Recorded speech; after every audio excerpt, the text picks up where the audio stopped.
Uuwi sa Pilipinas bukas mula Hong Kong si dating Pangulong Rodrigo Duterte. Ayon ito sa kanyang dating presidential spokesperson na si Attorney Harry Roque. Mahigpit ang seguridad sa paligid ng hotel sa Hong Kong na tinutuluyan ni Duterte. Nitong weekend, sa isang programa kaharap ang mga OFW, itinanggi niya ang impormasyong kumakalat na tumakas siya dahil maglalabas umano ng warrant of arrest ng International Criminal Court o ICC para sa mga kaso kaugnay sa madugong kampanya kontra droga. Handa raw siyang magpa-aresto kung sakali. Tumangging magkomento rito ang Office of the Prosecutor ng ICC.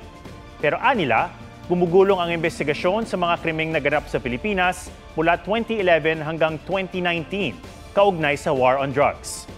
Ayon sa Malacanang, walang opisyal na komunikasyon tungkol dito mula sa ICC at International Police o Interpol. Kung magkakaroon, handa naman daw ang mga law enforcement agency. Pakiusap naman nila sa mga taga-suporta ng dating Pangulo kung sakali, huwag nang pigilan ang pag-aresto para maiwasan ang gulo.